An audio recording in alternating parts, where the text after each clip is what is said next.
Sebelum dunia mengenalnya sebagai penakluk, ia hanyalah seorang anak yang dikhianati, ditinggalkan untuk mati di padang rumput yang tidak mengenal belas kasihan.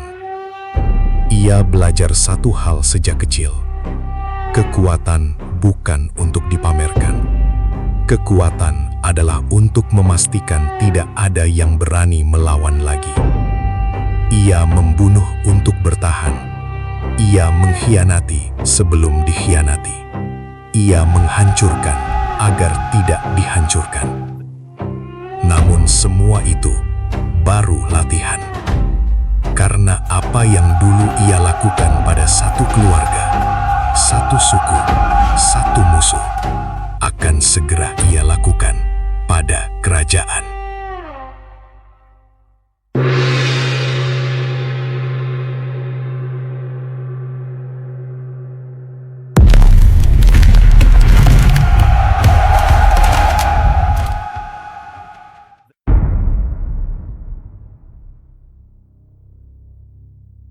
Tahun 1206, setelah Kurultai di tepi sungai Onon, Enden nigen ulspolo.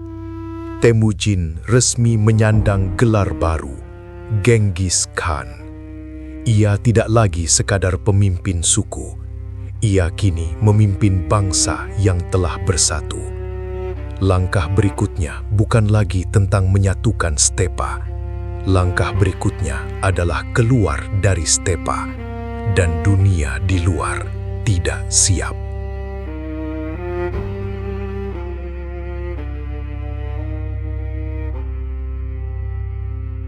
Target pertama bukan kekaisaran besar, melainkan kerajaan Xia Barat di perbatasan barat Laut Tiongkok, dimulai dengan serangan besar pada tahun 1209. Secara militer, ini bukan lawan terkuat. Namun bagi Mongol, ini penting.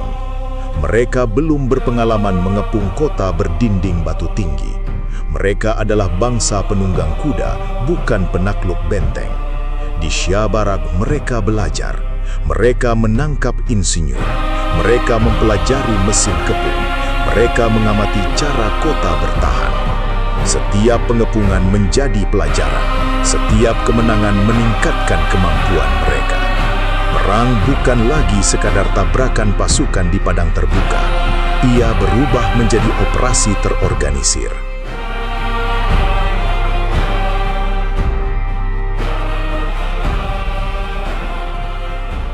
Paralel dengan Xia, perhatian Genghis Khan juga tertuju pada dinasti Jin di utara Tiongkok mulai tahun 1211. Ini lawan berbeda. Jin memiliki tembok raksasa, kota padat penduduk, dan teknologi militer canggih. Mereka memiliki populasi jutaan. Mongol jauh lebih sedikit. Awalnya, Mongol kesulitan. Benteng tidak runtuh dengan mudah. Korban meningkat. Namun mereka beradaptasi. Mereka menggunakan insinyur Tiongkok yang ditangkap. Mereka mempelajari artileri dan pelontar api. Mereka memotong jalur suplai. Sedikit demi sedikit, pertahanan Jin terkikis. Setelah Genghis berpindah ke barat pada 1219, jenderalnya Mukhali melanjutkan tekanan terhadap Jin hingga 1223. Disinilah terlihat pola kepemimpinan Genghis Khan. Jika tidak bisa dihancurkan dengan kecepatan, maka dihancurkan dengan kesabaran.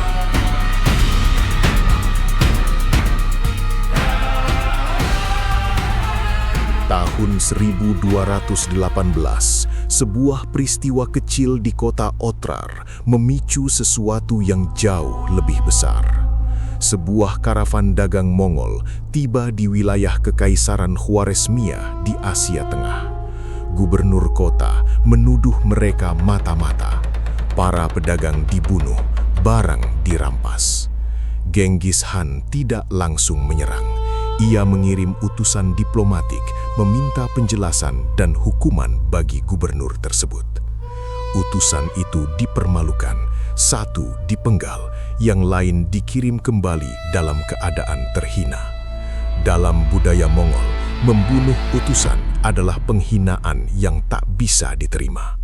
Keputusan Shah Muhammad II untuk mengabaikan permintaan maaf itu menjadi kesalahan fatal. Pada 1219, Genghis Khan melancarkan invasi besar.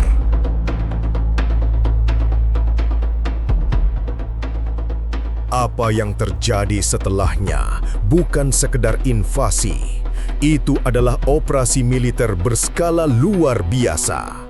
Pasukan Mongol tidak menyerang dari satu arah. Mereka bergerak dalam beberapa kolom, menembus gurun dan pegunungan. Mereka bergerak cepat, terlalu cepat untuk diperkirakan.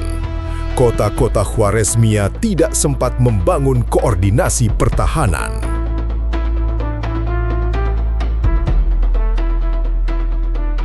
Bukhara jatuh lebih cepat dari yang diharapkan.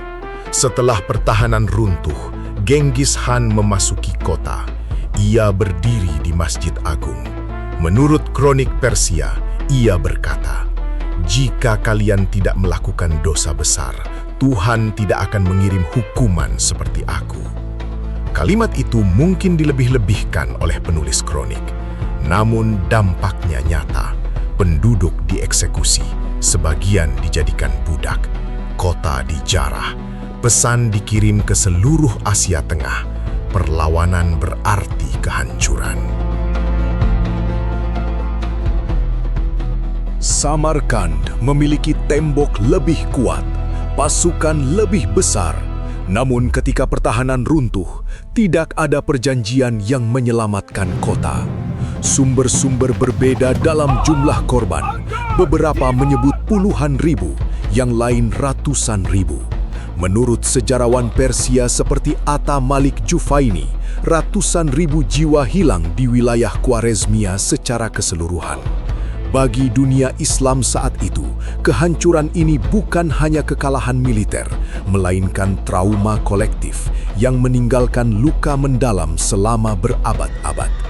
Angka pastinya diperdebatkan. Yang tidak diperdebatkan adalah dampaknya.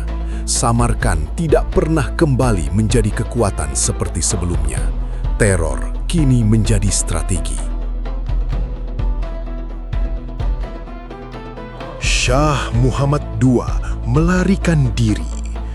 Ia dikejar oleh dua jenderal Mongol, Jebe dan Subutai. Mereka mengejar hingga ke pesisir Laut Kaspia. Shah akhirnya mati dalam pelarian, sakit dan sendirian. Kekaisaran Khwarezmia runtuh dalam waktu yang relatif singkat. Sebuah kekuatan regional besar menghilang dari peta politik. Bagi dunia Islam saat itu, ini bukan sekadar kekalahan militer. Ini adalah trauma kolektif.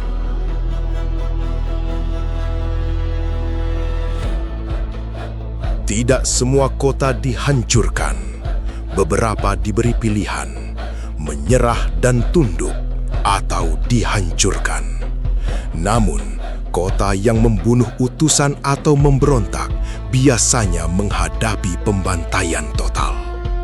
Piramida tengkorak yang didirikan di luar kota bukan hanya simbol kekejaman. Itu alat psikologis.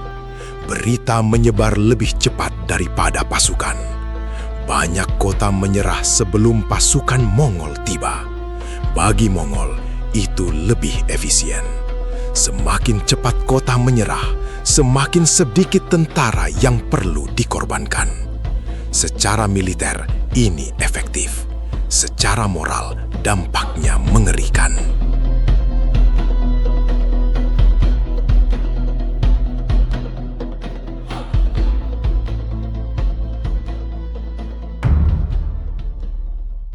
Di tengah ekspansi brutal, Genghis Khan membangun sistem baru.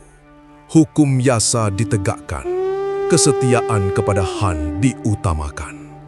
Pangkat diberikan berdasarkan kemampuan, bukan garis keturunan. Ia mengintegrasikan berbagai etnis, Tiongkok, Persia, Turkik. Ia melindungi pedagang dan jalur perdagangan. Ia memberi kebebasan beragama selama tidak mengancam stabilitas. Di dalam kekaisaran, ketertiban relatif tercipta. Di luar, kehancuran meluas. Kontradiksi ini menjadi ciri khas pemerintahannya. Sementara imperium terus berkembang di luar dengan kekerasan. Di dalamnya, Genghis Khan membangun fondasi ketertiban yang relatif stabil. Namun perang belum berakhir. Tahun 1226, Xia Barat memberontak lagi. Genghis Khan memimpin langsung kampanye terakhirnya pada 1225-1227. Kota demi kota dihancurkan. Perlawanan dibalas tanpa kompromi. Di tengah kampanye itu, pada tahun 1227, ia meninggal. Penyebabnya tidak pernah benar-benar pasti. Beberapa catatan menyebut ia jatuh dari kuda. Ada yang menyebut penyakit. Legenda lain berbicara tentang balas dendam seorang tawanan. Kronik resmi Mongol tidak memberi detail jelas. Kematian itu disembunyikan sementara waktu. Pasukan menyelesaikan kampanye sesuai perintah terakhirnya. Seluruh keluarga kerajaan Tangut dieksekusi. Kerajaan Xia Barat dihapus. Saat Genghis Khan meninggal, kekaisarannya telah membentang dari Tiongkok Utara hingga Asia Tengah. Namun, ekspansi belum selesai. Putra dan cucunya akan melanjutkan penaklukan hingga mencapai Eropa Timur dan Timur Tengah. Ia tidak menyaksikan puncak kekaisaran yang ia bangun. Namun, fondasinya sudah cukup kuat. Dunia yang ia sentuh berubah selamanya. Pertanyaannya tetap sama. Apakah ia sekadar penakluk brutal atau arsitek tatanan global baru yang lahir dari kekerasan ekstrem? Sejarah masih memperdebatkannya. Namun, satu hal pasti. Setelah 1206, dunia tidak pernah